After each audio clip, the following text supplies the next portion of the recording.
예, 하나님의 그 최대 선물은 우리를 위하여 그 아들 예수 그리스도를 보내주신 것입니다. 그래서 그 목적이 뭐냐? 우리를 죄에서 구원해서 영생을 주시기 위한 것입니다. 요한복음 3장 16절에 보면 우리가 잘 아는 구절인데, 하나님이 세상을 이처럼 사랑하사 독생자를 주셨으니 이는 저를 믿는 자마다 멸망치 않고 영생을 얻게 하려 하심이라라고 말씀하고 있습니다. 하나님이 우리를, 죄 가운데 있는 우리를 사랑하셔서 당신의 아들 독생자 예수 그리스도를 통해서 십자가에 못 박기까지 우리를 사랑해 주셨습니다. 하나님은 우리를 구원하시려 예수님을 이 땅에 보내신 것입니다. 예수님은 우리의 구원을 위해서 이 땅에 오셨습니다. 우리의 죄를 사하시고 우리의 모든 문제를 홀로 십자가에 짊어지시고 하나님 앞에서 해결하셨습니다. 예수님께서 승천하시면서 이 세상을 살아가는 그의 제자들과 우리들에게 또 성령을 다시 선물로 보내주신다라고 보내주셨습니다. 이것은 하나님께서 주신 최고의 축복의 선물입니다. 사도행전 2장 38절에 의하면 베드로가 가로되 너희가 회개하여 각각 예수 그리스도의 이름으로 세례를 받고 제사함을 얻으라, 그리하면 성령을 선물로 받으리니, 이렇게 말씀하셨습니다. 무엇을 받는다고 했습니까? 성령을 선물로 받는다고 했습니다. 성령은 하나님의 선물입니다. 하나님의 귀한 선물은 성령입니다. 성령은 가장 귀한 하나님의 선물입니다. 하나님은 우리에게 여러 가지 선물을 주시지 않으셨어요. 그냥 교회에도 개인에게도 이 한 가지 선물을 주셨지만 이 한 가지가 모든 일을 하도록 만들어 주셨어요. 그래서 성령은 교회의 일을 다하게 하는 것입니다. 여러분, 교회가 부흥합니까? 성령께서 부흥시켰다는 거예요. 성령께서. 교회가 은혜가 있습니까? 성령이 우리 가운데 역사하시고 교회 가운데 함께 하신다는 것입니다. 내가 교회 생활을 열심히 하고 싶어집니까? 내 안에 성령께서 역사하시고 함께 하시기 때문이라는 것입니다. 내가 어떻게 하면 잘 믿을까? 어떻게 하면 좀 신앙에 열심을 가질까? 어떤 분들은 고민하면서 성경 공부해야지. 아니, 거기에는 길이 없어요. 여러분, 딱 하나가 있는데 그것은 성령 충만하는 거예요. 왜? 성령의 도우심을 받아야서 우리가 믿음 생활을 하는 것입니다. 성령의 인도와 감동과 역사와 은혜와 뜻에 복종하면 신앙생활의 고민은 다 없어지는 거예요. 많은 분들이 구원의 확신이 없다, 믿음에 나 약하다, 또 신앙생활 좀 더 열심히 하고 싶다, 잘 안 되죠. 저도 그랬어요. 그런데 성령이 역사하면 다 확신이 되고 믿음이 생기고 좋아지고 더 열심히 하고 싶고 즐거워지고 기뻐지는 거예요. 왜 그렇습니까? 그것은 이미 내가 하는 것이 아니기 때문에. 내가 해서는 안 되는 거죠. 내가 해봐야 되지도 않아요. 내 안에 하나님이, 성령이 오셔서 나를 도와주시니 잘 믿게 되는 거예요. 잘 믿게 되는 거예요. 여러분, 내가 하나님을 기쁘시게 합니까? 내가 하나님을 기쁘시게 못해요. 왜 그럴까요? 내 안에 죄가 있고 내 안에 세상을 좋아하는 육신이 있고 내 안에 아직까지 거듭나지 못한 내 모습들이 있습니다. 불가능합니다. 그래서 언제나 우리는 부족한 거예요. 고린도전서 2장 10절에 보면 오직 하나님이 성령으로 이것을 우리에게 보이셨으니 성령은 모든 것 하나님의 깊은 것이라도 통달하시느니라. 여러분, 우리가 하나님 앞에 설 때는 늘 부족한 거예요. 그러나 성령이 오셔서 하나님의 뜻을 알고 하나님이 원하신 것을 알므로 나를 잘 믿는 길로 이끌어 주시는 거예요. 그리고 힘도 주시고 능력도 주시는 것이. 할렐루야. 여러분, 성령이 함께할 때 내 믿음은 나 자신에게도 만족이 되는 거예요. 나 자신, 내가 기쁘고 즐거워지는 거예요. 성령이 함께 하시면 누구가 아니라 내가 기뻐지는 거예요. 내가 기뻐져. 또 하나님께 큰 영광이 되는 줄 믿습니다. 그래서 성령이 함께 해야 내가 기뻐지는 거예요. 신앙생활 아무리 열심히 하는데도 기쁨이 없어요. 즐거움이 없어요. 하나님이 즐겁지가 않아요. 오히려 하나님이 율법의 무거운 짐처럼 다가와서 아우 해야 되나 무서워서 교회 나오는 거예요. 여러분 그거는 참 신앙이 아니죠. 무서워서 교회에 나오는 거. 그거는 참된 그 하나님 주시는 하나님 원하시는 참된 믿음의 모습들이 아니에요. 우리는 하나님 즐거워야 돼요. 성령께서 내 안에 계시면 내가 기쁘고 내가 즐겁고 내가 하나님 앞에 너무 좋은 거예요. 좋은 거예요. 하나님께도 큰 영광이 되는 줄 믿습니다. 여러분 우리가 내가 찌푸리고 기분 나쁘게 어쩔 수 없이 나왔는데 예배를 드리는데 하나님께서 기뻐하실까요? 아니죠. 성령이 함께 하심으로 내 마음의 기쁨과 은혜가 충만하고 하나님을 즐거워서 찬양하고 예배 드릴 때 하나님께서 기쁘시게 받으시고 우리가 기뻐하고 우리가 즐거워하는 은혜의 축복된 예배가 될 줄 믿습니다. 예수님도 그렇게 말씀하셨어요. 너가 너 자신의 힘으로는 나를 잘 못 믿는다. 이렇게 예수님도 말씀하셨어요. 제자들이 주님 따라서 죽겠습니다. 주님 가는 곳에 따라가겠습니다. 했을 때 야 그런 소리 하지 말아라. 오늘 밤에 너희가 다 날 떠나고 날 모른다 그러고 배신하고 부인하고 다 떠날 텐데 그런 말 하지 말아라. 이렇게 주님께서 말씀하셨어요. 제자를 믿지 않아요. 왜? 성령이 함께 하지 않으니까. 주의 성령께서 보혜사 성령이 와서 너를 잡아 주어야지. 너희 힘으로는 나를 못 믿는다. 날 절대로 너의 결심으로도 결코 나를 끝까지 따라올 수 없다. 여러분 우리 결심으로 신앙생활을 못합니다.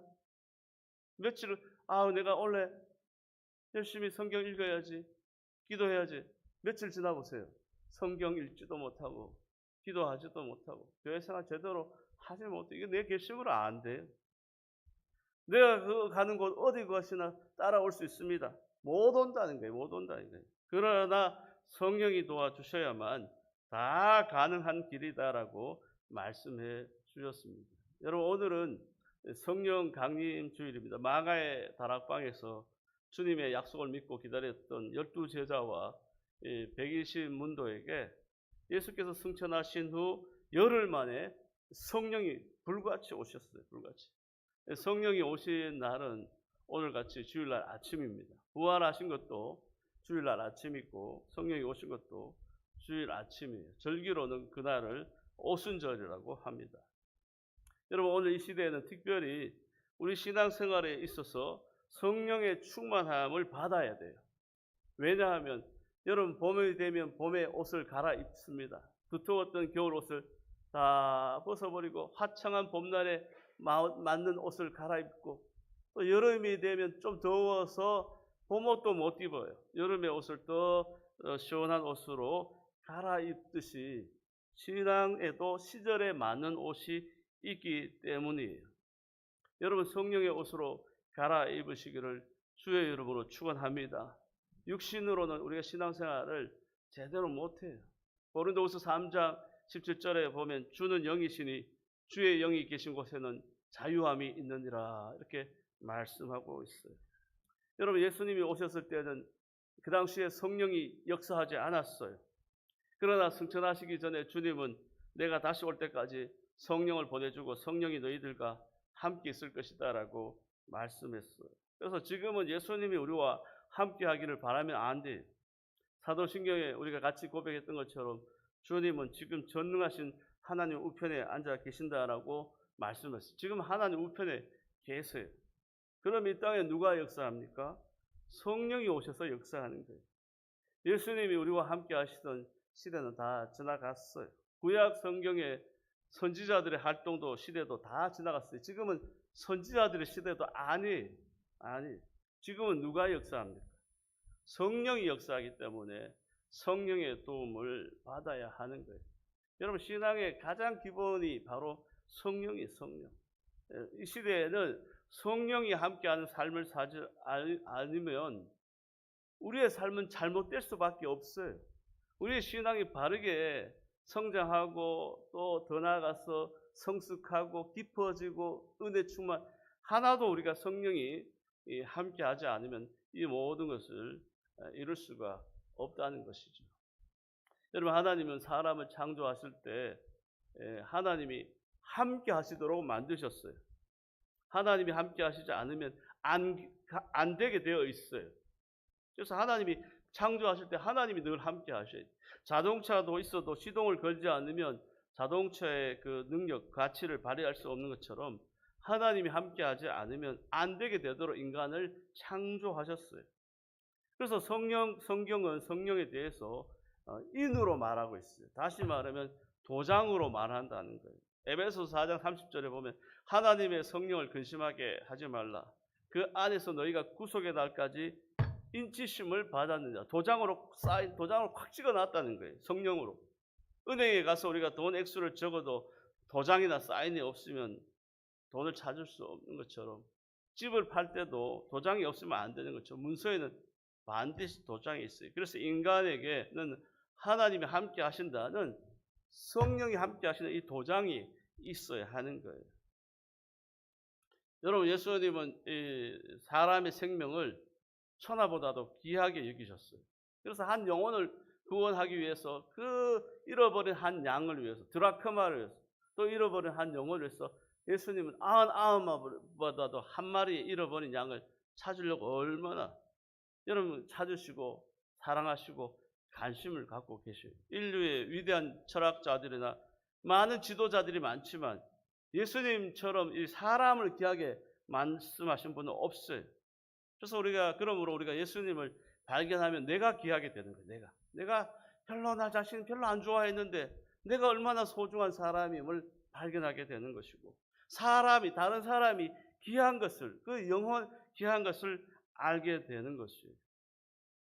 왜 그랬을까요? 사람에게 중요한 것이 무엇일까요? 여러분, 사람에게 중요한 것은 겉모습이 아니라고 성경은 말씀하고 있어요. 그 사람은 하나님께서 흙으로 만드셨어요. 그래서 몸무게가 아무리 많이 나가고 키가 아무리 커도 사람의 외모는 역시 흙이에요. 흙. 사람이 죽으면 어디로 간다고 다 말합니까? 다 흙으로 돌아간다는 거예요. 흙으로. 사실 사람이 죽으면 빨리 흙으로 돌아가는 게 하는 게 제일 좋은 거예요. 본인에게도 좋고 가족에게도 좋은 거예요. 장례식 때 시신을 안장할 때도 메고 갔던 간을 다 벗기고 시신을 그냥 흙에 눕히는 것이 좋다고 좋다고 해요. 왜? 흙이 제일 편하니까. 흙에 흡수되어 가지고 이 흙으로 다시 돌아가는 것이 제일 좋은 거예요. 왜 그렇습니까? 사람은 흙으로 왔기 때문에. 인생은 흙으로 다 가고 있는 거예요.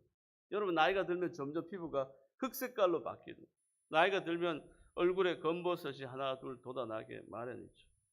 아무리 좋은 옷을 입어도 사람은 흙에서 왔다는 것을 염두에 두고 살아가는 것입니다. 여러분, 사람이 나이가 들면 자꾸 자연이 좋아져요. 왜 자연을 자꾸 가까이 하고 싶어 하는 것 또한 이와 마찬가지라는 거죠. 여러분, 중요한 것은 사람의 이 겉이 아니라는 거죠. 더 중요한 것은 속에 있다는 거죠. 이 흙으로 가는 이 겉모습이 중요한 것이 아니라 겉은 아름다움이 전부가 아니에요. 하나님께서 사람에게 주신 몸은 그릇이다라고 성경은 말하고 있어요. 흙으로 만든 질그릇이죠. 그러므로 그릇 속에 담는 내용이 중요한 거예요. 중요한. 여러분, 우리 속에 무엇이 있을까요? 성경은 영이 있다라고 말하고 있어요. 사람 속에는 심령이 있는 거예요. 영혼이 있는 거예요. 하나님께로부터 온 거룩한 하나님의 형상이 이 사람의 이 육체라는 그릇 속에 담겨져 있다는 거예요. 그러면 우리는 사람을 볼 때 겉사람만 보고 좋다, 나쁘다 결정을 해서는 안 됩니다. 특별히 어떤 사람과 인간관계를 맺을 때도 보면 겉사람만 보고 사귀어서는 절대 안 돼요. 중요한 것이 속사람이기 때문이죠. 그래서 우리가 겉사람이 좋다, 특별히 아직까지 미혼인 분은 겉사람을 보고 사람을 사귀면 거의 실패할 경우가 많아요. 키가 크다, 인물이 좋다, 학교 공부를 많이 스펙이 좋다, 사람 이런 것들 때문에 그 안에 있는 것을 제대로 못 보고 또 그런 속에 있는 내용을 보고 결혼을 할 때가 많지만 우리는 참으로 중요한 건 그 안에 있는 것을 봐야 돼요. 옛날에 어른들이 이 옹기 항아리를 사시면서 하신 말씀들이 있습니다. 항아리 같이 번질번질 옹기 윤기 나는 것은 절대로 사면 안 된다는 거예요. 왜 그러냐 하면 이 번질번질한 것은 다 약품 처리를 한 것이기 때문에 사면 안 된다는 이야기를 많이 하셨어요. 왜 그렇습니까? 겉으로 번질번질하지만 좋지 않다는 거예요. 그 안에 독이 있다는 거예요. 독이 있다는 거예요. 여러분 사육감을 볼 때도 겉모습이 번질번질하고 키가 크구나 무슨 대학을 나왔구나 하면서 안 된다는 것입니다. 그 사람만 보고 사귀고 그 사람만 보고 사유를 삼았다가는 나중에 낭패를 어려움이 당할 경우가 얼마나 많을지 몰라요. 그래서 딸들을 가진 분들은 기도를 많이 해야 돼요. 왜? 모르니까 속에 뭐가 들었는지 조심해야 돼요. 물론 아들을 가진 부모님들도 마찬가지겠죠. 자녀들의 결혼을 위해서 많이 기도해야 해요.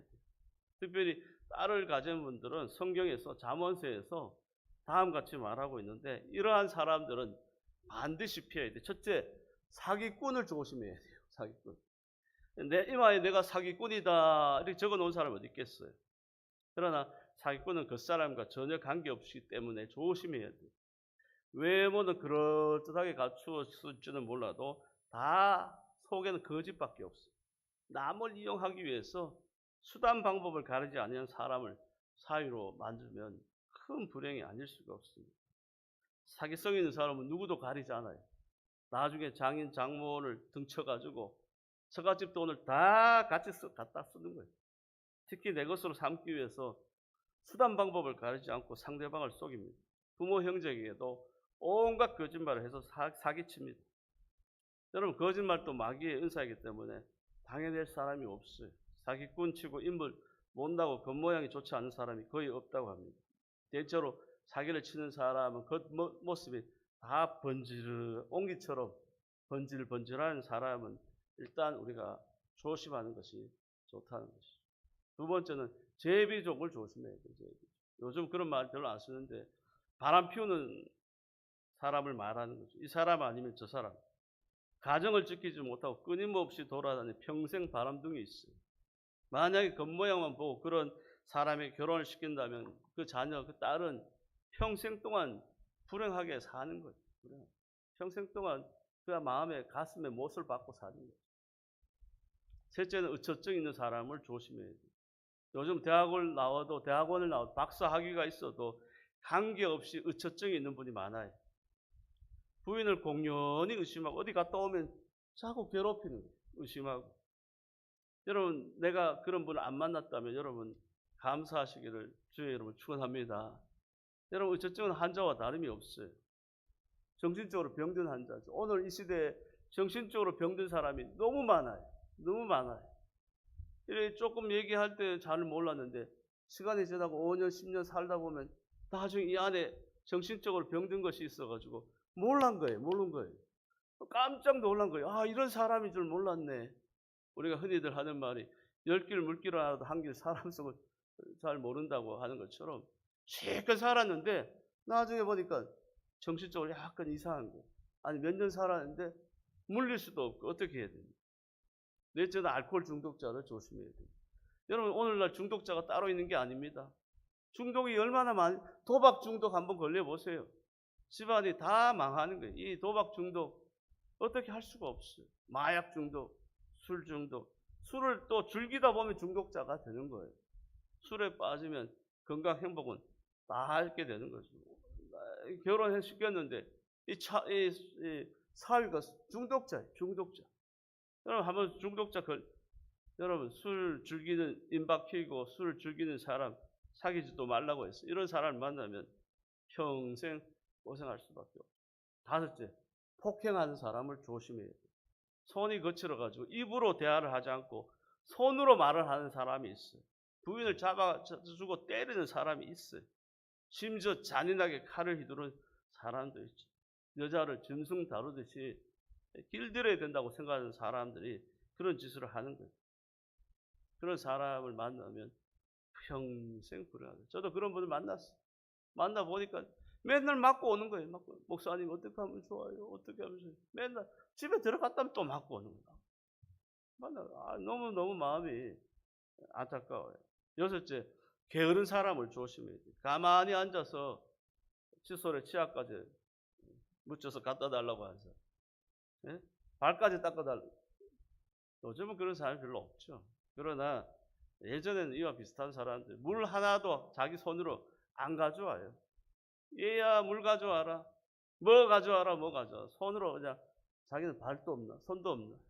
다 시켜버리는 거예요. 여러분, 이것은 병보다 더 무서운 것입니다. 우스운 이야기 아니에요. 남자가 책임감을 가지고 가족을 위해서 열심히 일해야 되는데 도둑이 들어와도 이불 속에 누워서 부인한테 나가보라고 할 정도로 책임감도 없고 게으른 사람이 있어요. 이런 사람 만나면 평생 고생하는 거예요. 여러분, 이 6가지는 잠언서를 읽어보면 자세하게 나옵니다. 여러분, 오늘 내가 이런 사람 안 만났다 그렇게 생각되어진다면 오늘 이 시간 감사하고 하나님께 감사하는 마음으로 돌아가시기 바랍니다. 여러분, 하나님께서 사람과 동물을 만드실 때는요, 이 동물이라는 것은 겉과 속이 차이가 없어요. 그래서 동물은 보이는 대로 평가합니다. 예를 들어 동물을 무게에 달아보고 무게 많이 나가면 값이 많이 나가죠.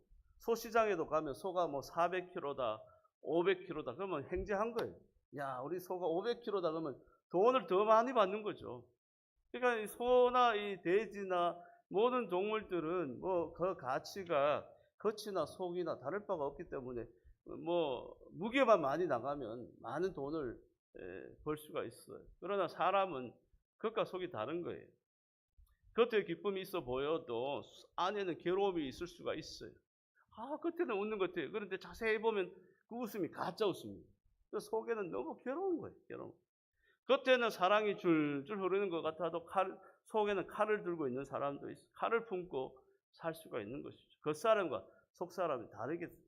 그래서 하나님께서 만드실 때는 겉사람과 속사람이 다르게 만드셨어요. 겉사람은 흙으로 만드시고 속사람은 신령한 하나님의 영으로 채우셨다라고. 그래서 성경에 후아우 하나님께서 영을 불어 넣으신 거예요. 아담과 하와를 흙으로 창조하시는데 영을 불어 넣으셨다라고 성경은 말씀하고 있죠. 그렇기 때문에 겉에 평안이 있어 보인다고 해도 심령도 평안한 것은 아니에요. 어떤 건 겉은 부자인데 속은 가난해요. 안은 가난해요. 겉이 아무리 화려해도 안으로 눈물 흘리고 마음이 괴롭고 탄식할 수 있는 거예요. 그것은 겉사람과 속사람이 다르기 때문이죠. 겉사람이 필요한 게 있고 속사람에게 필요한 게 다른 거예요. 사람에게 중요한 것은 성경은 안에 있는 속사람이다라고 중요하다라고 말씀하고 있죠. 우리가 물건을 사와도 겉에 포장은 다 버리죠. 갖다 버리는 거예요. 안에 있는 내용물만 사용하듯이 결혼하기 전까지는 겉모양을 봅니다. 그러나 결혼한 다음에는 겉모양 보고 어떻게 살겠어요? 안에 다른 것으로 인해서 행복하게 됩니다. 아내란 말은 안에 해죠. 안에 해. 안에 빛이라는 거예요. 안에 해. 안에 있는 그 사람의 품에 안겨야 행복하게 살아갈 수가 있는 거예요. 여러분, 그러면 우리 안에 있는 속사람이 어떤 사람이냐 하는 게 중요해요. 중요한 거죠. 야고보서 2장 1절에도 사람을 외모로 취하지 말라 했듯이 하나님은 사람의 외모를 보지 않는다라고 말씀하고 있죠. 히브리서 13장 9절에도 마음은 은혜로서 굳게 함이 아름답고 식물로서 할 것이 아니니라라고 말씀하고 있습니다. 하나님은 외모를 보는 게 아니에요. 사람 안에 심령이 아름다워야 하고 안정과 평안이 있어야 겉으로는 참으로 행복한 사람, 겉으로도 참으로 행복한 사람이 되는 것입니다.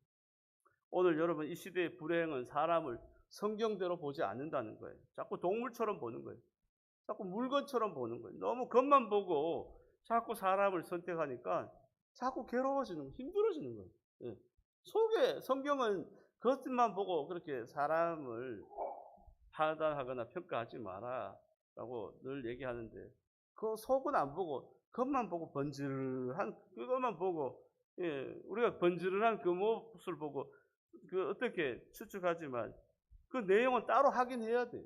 번지르한 거 가지고 그거 다 우리가 그거는 잠깐 판단하지만 진짜 속에 있는 것은 오랫동안 지켜보면서 자세히 판단해야죠. 하나님은 사람을 보실 때 외모로 보시지 않아요. 그러므로 성도는 외모가 좋든지 나쁜지 관계없이 은혜를 받을 수가 있는 거죠. 얼마나 좋아요. 하나님께 외모 안 보니까. 하나님은 외모에 대한, 그러므로 우리는 하나님의 이 외모에 대한 열등감을 가질 필요가 없어요. 키가 작거나 인물이 잘 없거나 배경이 없어도 하나님의 성령이 임하면 마음이 얼마나 아름답고 예쁜지 하늘과 땅에 엄청난 축복을 받을 수 있게 되는 줄 믿습니다. 할렐루야. 여러분 간증하시는 분들 이렇게 많은 분들을 보면은 키가 요만하거나 외모가 이상해요. 여기 하저로 인해서 막 주름지거나 그런 분들인데 그 안에 내용이 얼마나 아름다운지 몰라. 얼마나. 사람들 볼 때 이게 이렇게 흉측하다. 그러나 그 안에 함께 하시는 하나님, 그 안에 성령님 얼마나 그를 아름답게 만들고 그의 영혼을 복되게 만들고 많은 사람들에게 하나님의 아름다움을 증거하는 그런 귀한 모습들을 우리가 발견하게 되는 것이죠. 여러분 목동 다윗도 위대한 인물로 삼아 주신 것은 다윗이 키가 컸기 때문도 아니고 인물이 좋아서도 아니고 배경이 좋았기 때문도 아니고 차라리 사울은 키가 훨씬 더 키가 크고 요즘 말로 하면 너무너무 키도 크고 잘생겼지만 나중에 하늘 앞에 버림받은 거죠. 버림받았어요. 그러나 다윗은 그렇지 않죠. 여러분 하나님 오늘 또 우리의 심령을 보고 계시는 거예요. 우리 속사람을 아름답게 할 때 속사람뿐만 아니라 그 사람에게도 축복이 함께 할 줄 믿습니다. 우리가 그 사람에게만 치중하면 어떻게 됩니까? 그 사람도 안 되고 속사람도 안 되는 거예요. 자꾸 겉에만 신경 쓰는 거예요. 보이는 데만 자꾸 신경 쓰면은 나중에 다 안 되죠. 그러나 여러분 속사람에게 초점을 맞춰 살아가다 보면 속사람도 잘 되고 그 사람도 잘 되고 하나님께서 영육이 다 같이 잘 되도록 우리를 축복해 주시는 줄 믿습니다. 고린도전서 3장 16절에 보면 너희가 하나님의 성전인 것과 하나님의 성령이 너희 안에 거하시는 것을 알지 못하니 너희 안에 하나님이 거하신다는 거예요. 이야, 이거 얼마나 위대한 일입니까? 놀라운 일이잖아요. 하나님이 우리 안에 거하신다. 하나님. 보이는 교회가 성전이 아니라 너희의 안이 바로 성전이라는 거예요. 교회는 우리가 모여서 하나님께 예배를 드리는 것이고 참 성전은 우리 안이라는 거예요. 우리 안. 우리 안에 하나님이 함께 하겠다는 거예요. 요한계시록 3장 20절에 볼지어다 내가 문 밖에 서서 두드리니 누구든지 내 음성을 듣고 문을 열면 내가 그에게로 들어가 그와 더불어 먹고 그는 나로 더불어 먹으리라. 여러분 성령님과 내가 만나는 집이 어디에 있습니까? 내 마음에 내 심령인 집. 오늘도 우리와 함께 하기를 원하세요. 우리 안에 찾아오기를 원하시는 거죠. 여러분 우리가 살아가는데 기본적으로 의식주가 필요합니다. 입는 것과 먹는 것 그리고 우리 생활에 필요한 집 이 세 가지는 우리가 살아가는데 가장 중요한 거예요. 영적으로 중요한 것도 의식주입니다. 육을 위해서 음식을 먹듯이 내 영혼을 위해서도 먹는 것과 입는 것과 강건한 삶이 필요한 거예요. 그래서 내 영혼이 건강하게 먹으려면 건강하려면 하나님 집에 나와서 말씀을 먹어야 돼요. 하나님의 은혜를 받을 때 내 안에 심령이 강건해지는 줄 믿습니다. 내 안에 심령이 씨름 성은수와 건강한 몸이 되려면 성령께서 우리 안에 역사하시고 우리를 도와주셔야 건강한 영혼이 되는 거예요. 건강한 심령이 되는 거예요. 맨날 힘없고 지치고 넘어지는 여러분 육체의 아름다움을 위해서 좋은 옷을 입고 화장을 하는 것처럼 영적으로 그렇습니다. 성령께서 우리 안에 거하시도록 우리를 아름답게 하는 길이 무엇입니까? 그래서 우리가 하나님 앞에서 늘 기도해야 돼요. 기도 생활해야 돼요. 기도하고 회개의 눈물을 흘릴 때 우리의 심령은 깨끗해지는 거예요. 그 사람은 날 흔들고 눈물을 흘리고 근심하고 그러나 여러분 하나님 앞에는 회개하고 눈물 흘리고 기도하고 나면 심령이 밝아지고 내 영혼이 새 옷으로 성령의 옷으로 단장하게 되고 하나님의 앞에 기도하는 심령은 깨끗한 심령 하나님 보시기에 아름다운 심령이 되어질 줄 믿습니다. 여러분 우리 심령은 하나의 집이기 때문에 불을 켜야 됩니다. 환하게 해야 돼요. 성령은 불로 역사하시기 때문에 성령께서 우리 마음에 환하게 비추어 주시면 우리 심령 안에 있는 악한 세력이 다 물러가는 거예요. 성령께서 우리 안에 오시면 어둠이 우리를 주장할 수가 없어요. 성령께서 우리를 환한 길로 인도해 주실 줄 믿습니다. 여러분 성령은 불입니다. 불. 여러분 안에 거하시면 일순간에 여러분의 마음은 환해져요. 세상 가운데 살다 보면 늘 마음이 어둡고 캄캄하고 마음에 불을 켤 수 있는 방법을 몰라요. 그래서 성령이 임하면 불을 켜놓은 것 같아요. 여러분 성냥불을 한번 켜보세요. 1초 내에 환해지면서 어두움도 일순간에 사라지는 것처럼 하나님 앞에 성령으로 여러분 마음을 비추면 어두웠던 마음이 금방 밝아지는 거예요. 그리고 여러분이 방심하면 또 금방 꺼질 수가 있어요. 그래서 찬송가가 같이 불렀던 것처럼 내 영혼의 햇빛 비치니 주 영광 찬란해 이 세상 어떤 빛보다 이 빛 더 빛나네 주의 영광 빛나는 광채 내게 비춰 주시옵소서. 그 밝은 얼굴 배울 때 나의 영혼 기쁘다 이렇게 말씀하고 있어요. 그래서 우리는 이 성령의 불이 꺼지지 않도록 늘 하나님 앞에 기도해야 할 줄 믿습니다. 불을 켜려면 기름이 필요한 것처럼 기름이 떨어지지 않으면 항상 밝게 살아갈 수 있듯이 기도는 우리의 심령을 밝게 하는 기름을 공급해 주는 것 같아요. 기도하면은 성령이 임하셔서 우리 심령에 어때요? 그래서 우리가 쉬지 말고 기도하라. 기도하라. 날마다 우리가 기도하고 성령의 인도하심을 따라 살면 우리 심령의 밝은 빛으로 우리 심령의 밝음으로 살아가게 되는 줄 믿습니다. 육체의 어두움은 불을 밝히면 되지만 마음에 그런 불이 있어도 항상 어두워. 마음은 하나님께서 주신 빛으로 비추어야 밝아질 줄 믿습니다. 우리의 심령을 밝게 하는 것은 성령이에요. 성령께서 계속 우리를 밝히시도록 하려면 우리가 끊임없이 기도 생활을 해야 돼요. 기도 생활을 하지 않고는 성령이 찾아오지 않아요. 하나님께 기도할 때 여러분은 평생 동안 빛 가운데 살아가시기를 주의 이름으로 축원합니다. 날마다 어둠 속에서 헤매지 말고 기도하면서 성령께서 함께 하시기를 늘 간구하고 도움을 구할 때 그 성령이 우리의 마음에 심령의 빛을 밝혀주심으로 우리가 빛 가운데 걸어가시는 축복의 복된 성도 여러분 다 되시기를 주의 이름으로 축원합니다. 교회에 충성하다가도 한순간 죄악에 빠진 분도 있어요. 왜 그렇습니까? 사람은 영적 존재이기 때문에 성령의 불을 꺼버리면 죄악의 불이 들어오는 거예요. 죄악의 밤이 되고 성령의 불을 켜면 거룩한 심령이 되는 것이에요. 그러므로 심령은 하늘의 불로 켜야 되는 거예요. 여러분 꼭 기도를 하시기 바랍니다. 그리고 성령께서 내 마음에 함께 하시고 내 마음의 어둠을 물리쳐 주시고 성령의 빛으로 우리를 복되게 해주시기를 여러분 간구하고 기도하면 여러분 가운데 하나님의 놀라운 은혜가 함께 할 줄 믿습니다.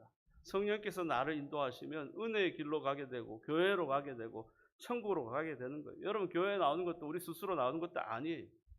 성령께서 이끄시는 거죠. 새벽기도 성령께서 이끌려 다니는 거예요. 어떤 분들은 기도 열심히 하다가 새벽기도 열심히 하다가 어느 순간부터 너무 게을러지고 기도하지 않고 이러다 보니 이 기도 나오는 새벽기도 하는 것도 얼마나 어려운지 육체를 이길 수가 없어요. 그러나 성령의 인도하심을 따라 하면 뭐든지 쉽게 제가 왜 저러지? 왜 저런지 모르겠다 합니다. 왜 그럴까요? 속에 있는 성령께서 이끌고 가기 때문에 너무너무 열심을 다하는 거예요. 여러분 마찬가지로 내 안에 마귀가 이끌고 가면 자기 부인도 자식도 부모도 이해가 안 되는 길로 자꾸 빠져가는 거예요. 여러분 오늘 이해가 안 되는 삶이 얼마나 많습니까? 왜 그럴까요? 자기도 자기 마음이 아니에요. 왜 그럴까요?